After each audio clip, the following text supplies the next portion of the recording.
Почитувани, добар ден и од мене. Во студиото на Утренски пичат за ексклузивен соговорник имав чест и задоволство да го обезбедам Филип Иванов од Велес, пастор, односно духовен водач од Евангелската црква. За почеток ти посакувам добри дојде и се разбира благодарност за поканата што ја прифати и од Велес што дојде токму во нашиот град. Так, добре ве најдов и моја чест и моја привилегијата да бидеме повторно вака заедно.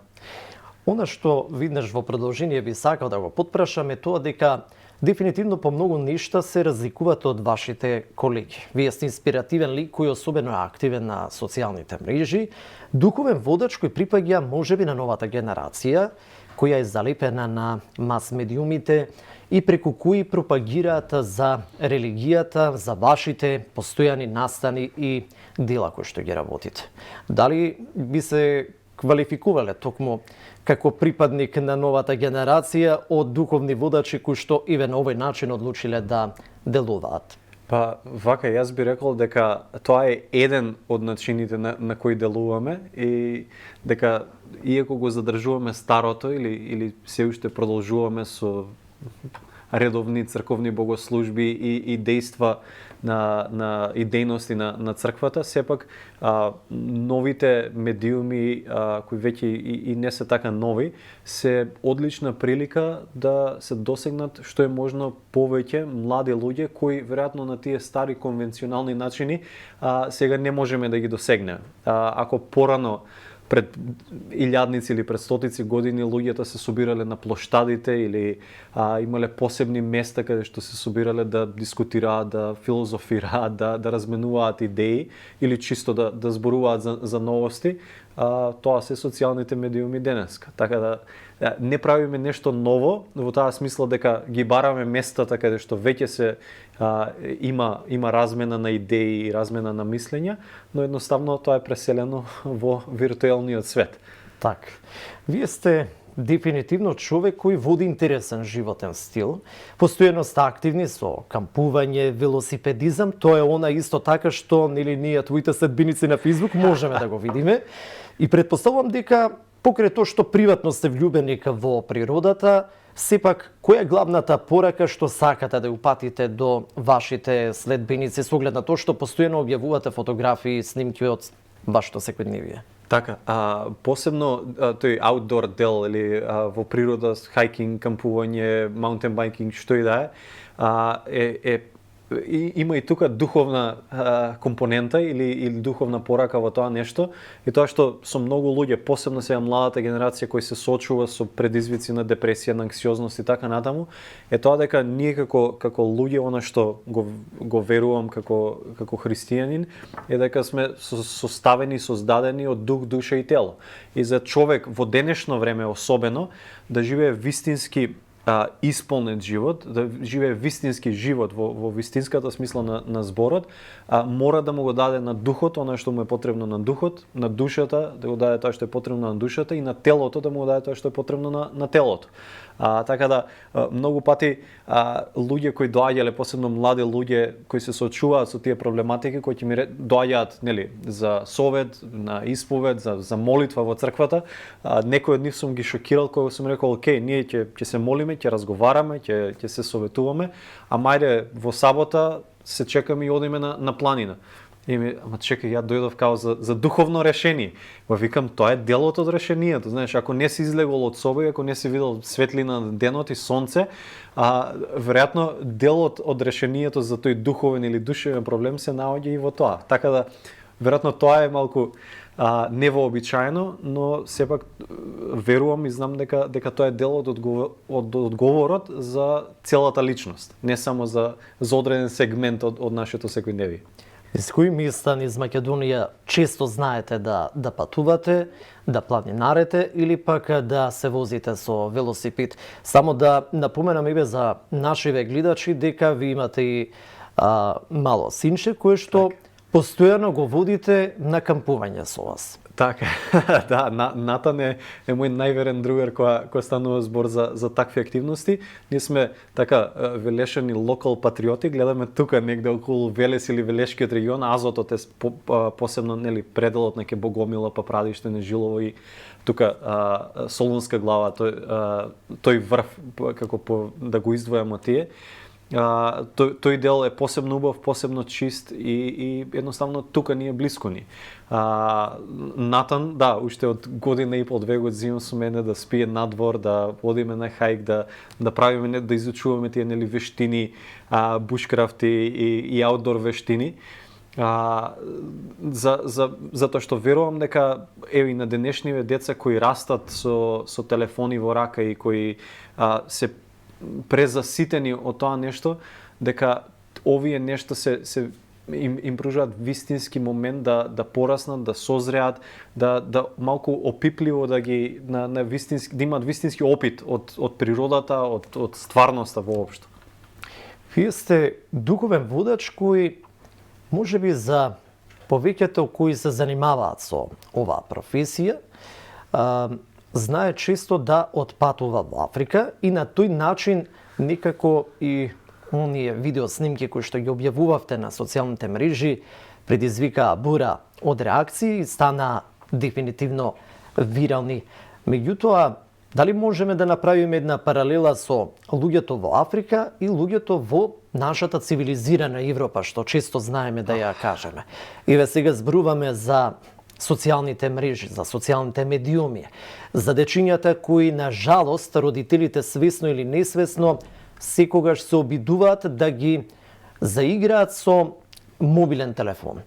Така. И често може би токму и таа анксиозност и депресија веќе како нова болест на 21-виот век може би се појавува, па и ме интересира паралелата каква е со луѓето во Африка. Вака, сложена е таа споредба и сложено е да се направи паралела, но тоа што за жал, како што добро спомна, тоа што за жал станува проблем кај нас, веќе има собствен термин и диагноза. И тоа што по многу параметри се поклопува со аутизмот, денеска некои професионалци во таа област, кои јас не сум професионалец во таа област, го нарекуваат екранизам, каде што деца пројавуваат слични, ако не исти симптоми, заради таа претерана изложеност на екрани уште од најмала возраст. За жал, јас сум многу луѓе кои ќе зборувам вака и ќе им кажам дека Натан е 5,5 години, дека он во животот нема држано телефон, нема играно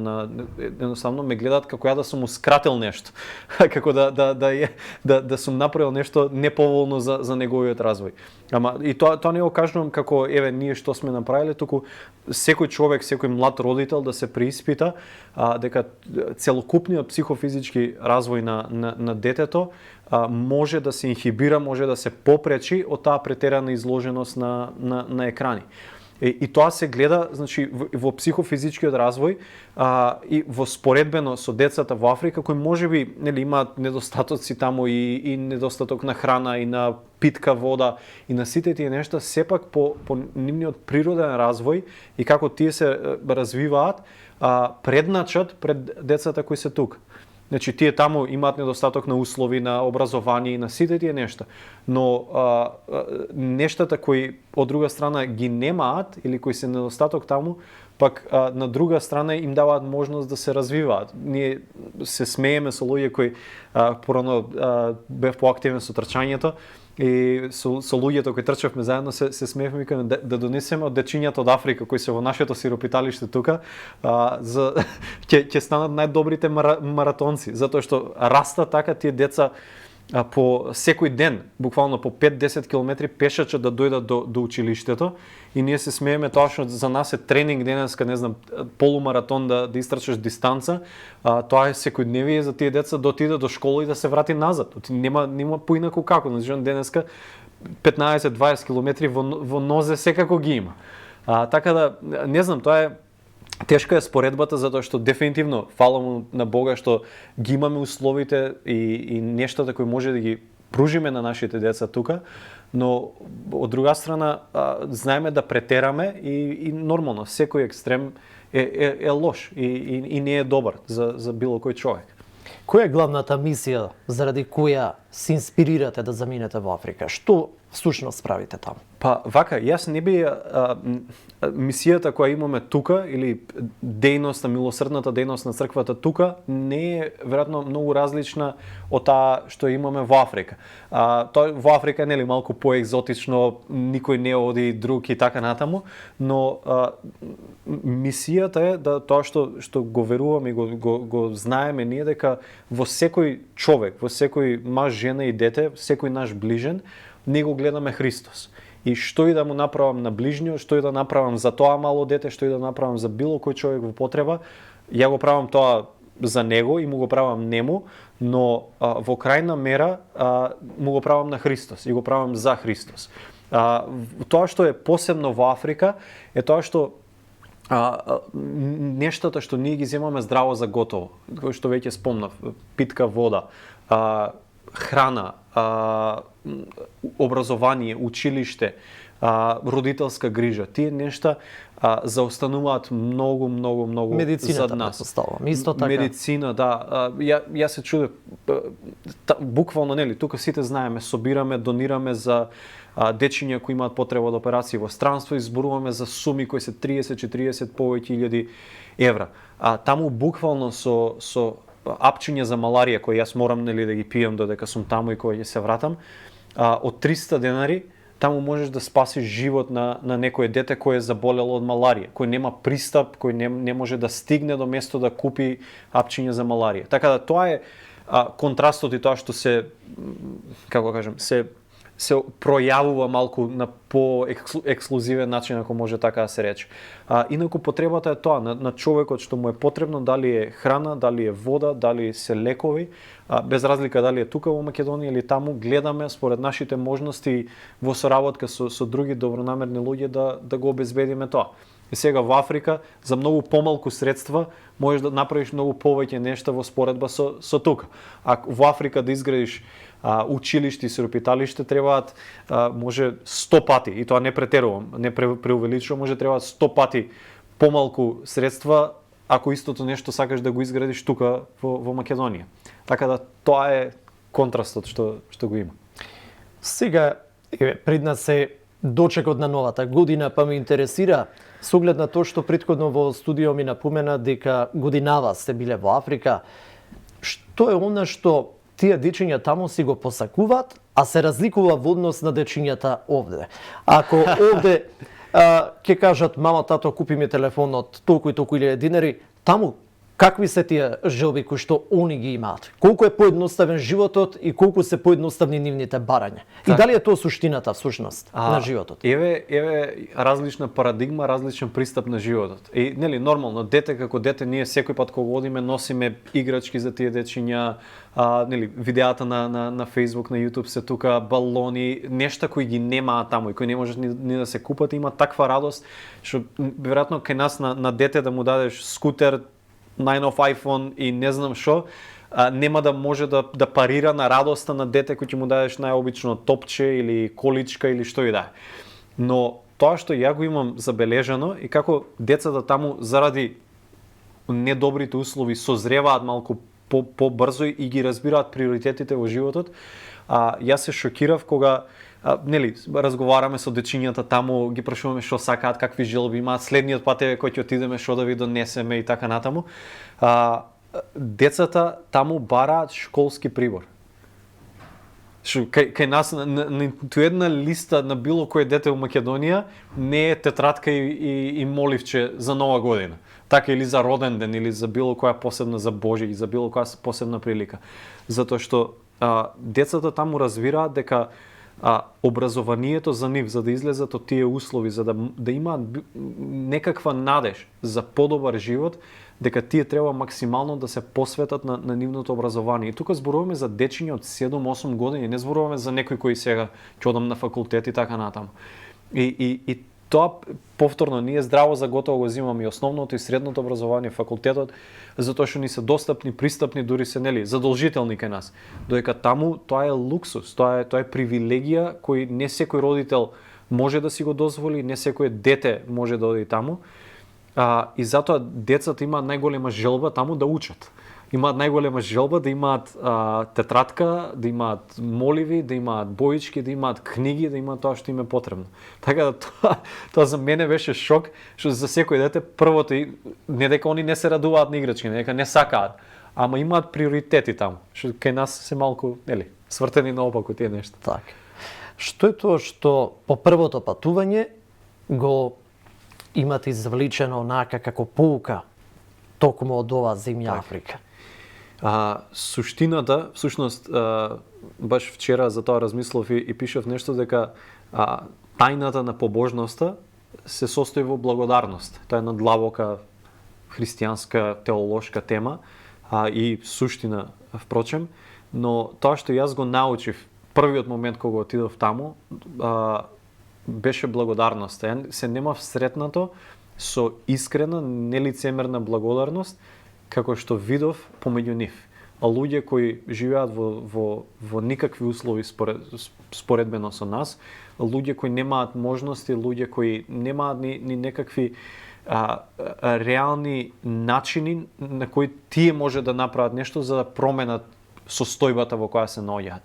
Но сепак видов таква благодарност и таква радост за најмалите нешта, што може да се рече дека заради таа благодарност за малите нешта, за секојдневните нешта, за нештата што јас и ти ги земаме здраво за готово, заради таа благодарност и тоа што научиле како духовен подвиг да благодарат и да се радуваат на нештата и благословите кои ги добиваат, затоа помеѓу нив скоро и да не постојат овие современи болести, состојби како што се депресија, анксиозност и така натаму. Ја очекував, нели, во нивната ситуација да самоубиства, депресија и такви нешта да бидат секојдневие, да бидат на секој чекор. Не видов такво нешто. Додека во најситуираните, земјите, посебно Скандинавија и таквите места, иако има повеќе фактори тука, каде што луѓето се ситуирани, се задоволени од се што може човек да посака и да има, сепак тие нешта се толку застапени.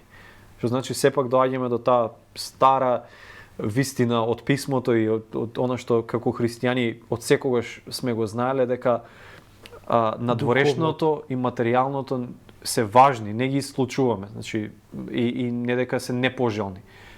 Туку дека одлучувачкиот фактор е во духот и во срцето на човекот. Тоа беше за мене најголема лекција, иако јас отидов таму јас да ги поучам на нешто, всушност тие мене многу повеќе ме поучија преку нивниот начин на живот.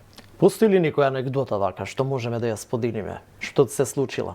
Анегдоти во Африка има многу. Сега не знам дали би можел да издвојам некоја ајде од предпоследниот пат. Ние веќе последните, јас одам таму 10 години, но последните неколку години имавме за привилегија да влеземе во една доста затворена, изолирана заедница помеѓу пигмејците. Тие ако по географија, ако се сеќаваме на лекциите по географија, тие се луѓето со најнизок раст на планетата, нели? Ние таму се смеевме 1,40 м е кошаркарска висина за нив. Значи тоа веќе лелема си пораснал, знаеш. И имавме за можност да влеземе таму помеѓу нив и сега заради нивниот примитивен начин на живот тие се уште дури владата на Уганда, тие живеат во Уганда и Конго на границата која е воена зона, различни конфликти, различни бунтовнички групи. Имавме повеќе цркви дојдоа да имаат заедничка богослужба, па да ги посетиме пигмејците и да им однесеме помош, храна, алати за да можат да почнат да се учат на земјоделие и така натаму. И првиот ден имавме собир 200 и кусор луѓе таму и затоа што не собираше во црквата, бевме во халата на Црвениот крст кој е таму.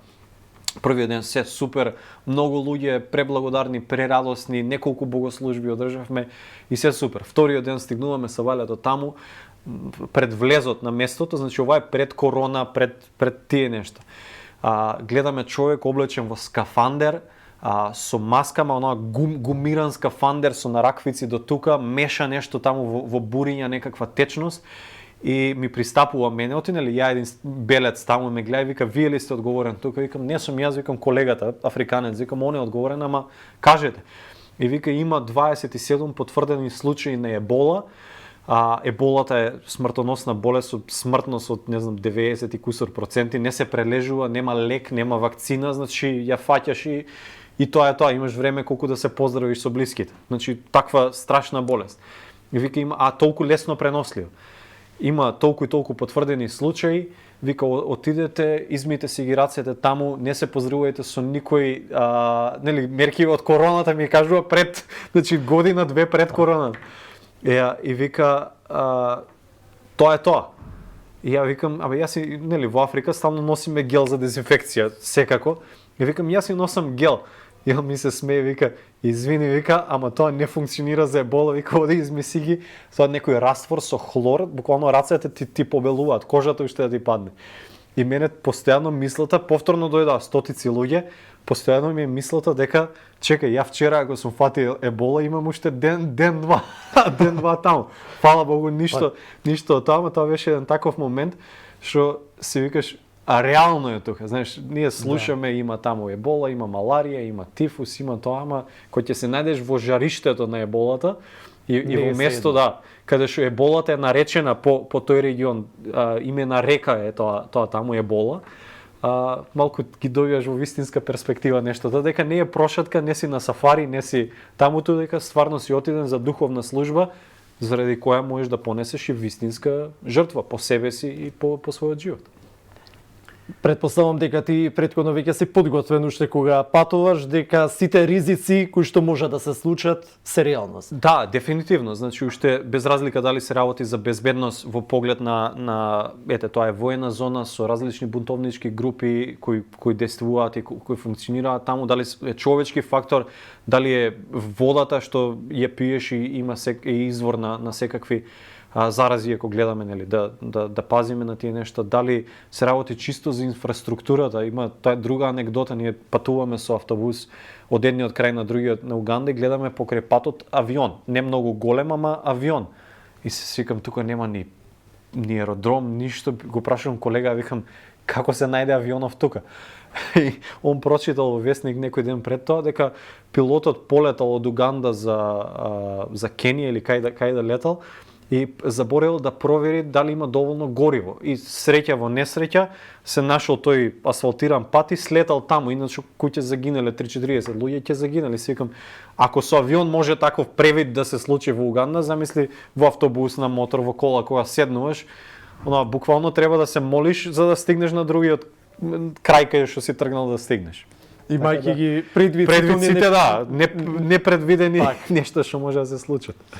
Ова е период на куќни слави, која е суштината на празнувањево, дали седењето на трпеза и пиењето алкохол во неограничени количини е можеби во духот на светецот за кој луѓето се собираат барем кај нас во Македонија на Балкан. Што мислите вие? Така, вака јас сум нели од протестантска позадина во кој ги немаме славата како слава и како такво празнување, но тоа се пресликува и на Божијќ и на Великден. Имаше скоро на Твитер прочитав, мислам тоа беше смешно, ама констатацијата е таа, вика, што и да му се случи на Христос, дали тој се раѓа, дали тој се крштева, дали тој умира, дали воскреснува, во смисла тие главните празници, вика, што и да му се случува на Христос, ние ќе се собереме, ќе се прејадеме, ќе се препиеме. И тоа нели кажано така со доза на сарказам, но тоа е суштината. Без разлика дали се е светител, дали е сам Христос, дали е некој друг празник, ние испуштаме суштината тука. Па ќе кажам, без разлика кој да е поводот, кој нели има духовна позадина и духовна порака и духовна суштина во тоа нешто, ние го промашуваме заради сите нешта кои се околу. И еве сега и Божич се ближи. Има еден стих во писмото кога Христос се раѓа дека е положен во јасли, во сено, нели, каде што се животните. Затоа што за нив во тоа време немало место во гостилницата. Тоа било како хостел, bed and breakfast. Такво некое место немало место.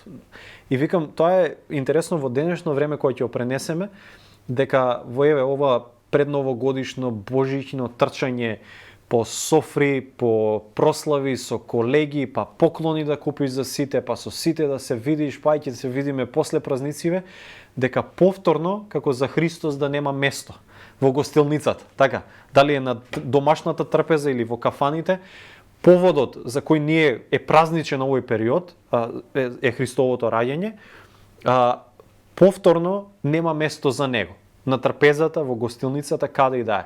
И еве најабсурдниот момент околу тоа нешто. Го славиме Христовиот роден ден, Христовото раѓање, така. А за славеникот нема место на масата. И ја тоа со луѓе сум го разговарал, викам, замисли тебе да ти е роден ден, мене да ми е роден ден, да има фешта, како што знаеме ние да направиме. Значи нема ништо погрешно во самата трпеза, во самото собирање. Нема ништо погрешно во тоа, да не ме разбере некој дека не треба ништо од тоа. Не.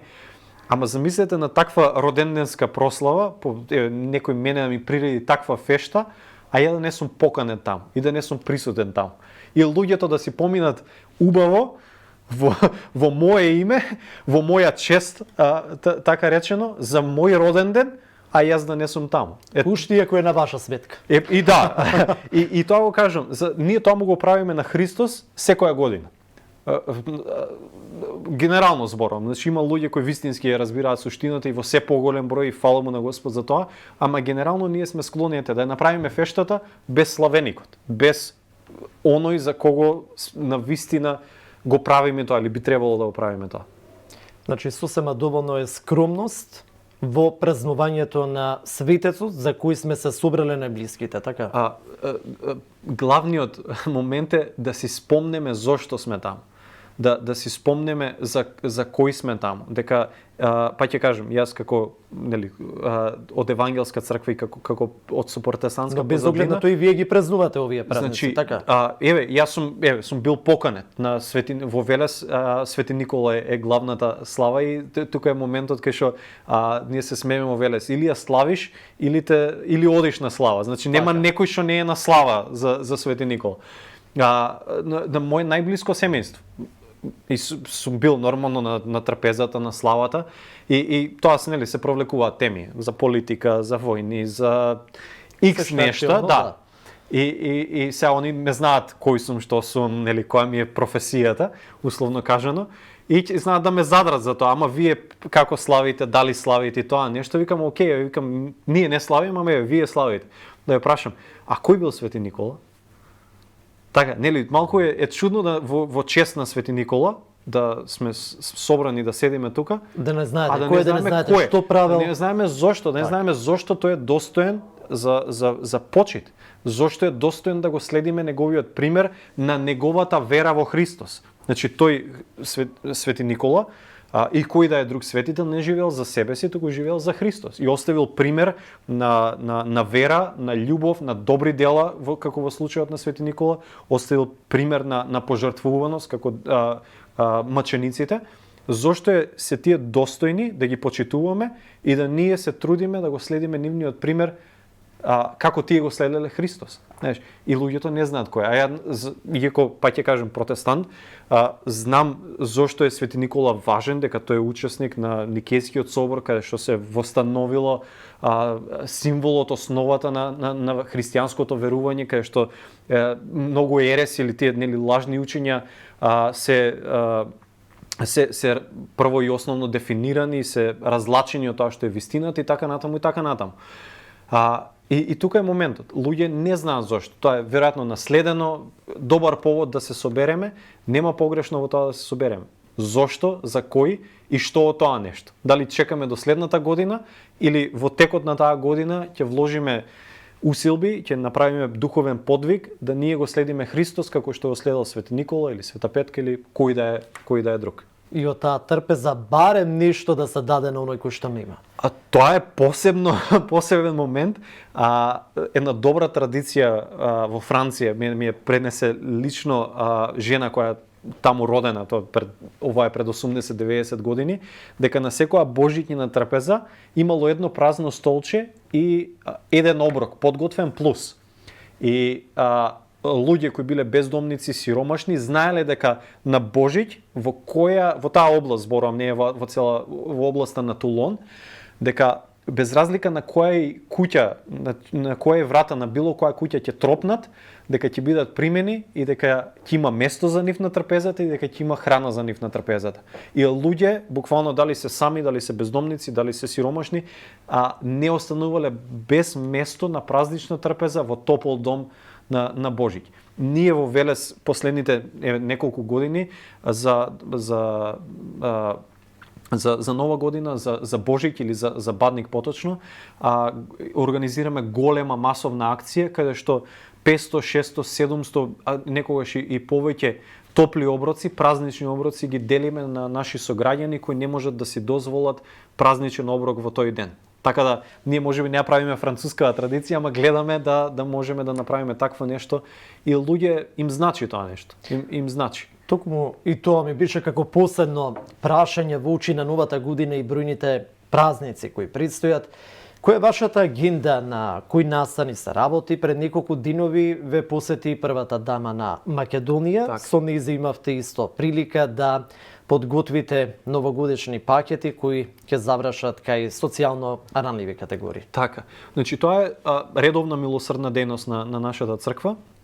Секој месец по 100 и кусур пакети храна се приготвуваат за социјално загрозени лица и семејства и таа зема учество за кое сме навистина и благодарни и почестени, дојде да ни волонтира, да ни помогне во подготовката на следните 40-50 пакети сега баш точно пред Нова година.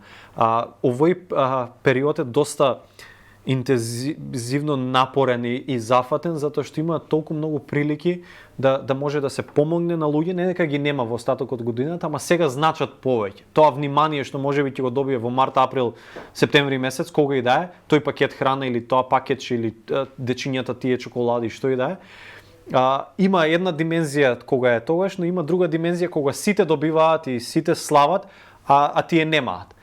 Така да ние традиционално за секоја нова година и за секој Божиќ делиме стотици божиќни новогодишни пакетчиња, дали се деца во болница, дали се деца со посебни потреби, дали се деца кои доаѓаат од социјално загрозени семејства, но едноставно да не остане дете кој ќе се чувствува занемарено, изоставено во овие празнични денови. Така да се спремаат неколку такви настани, неколку такви моменти со различни издруженија, во различни пригоди за различни категории на деца и на возрастни секако, каде што ќе им пренесеме таа порака дека не се заборавени, дека не се сами, дека Бог не ги заборавил нив, дека не ги изоставил ни нив, а ние како Божи народ, како Божи чеда, сакаме да им искажеме таа љубов и тоа внимание сега во овие денови посебно.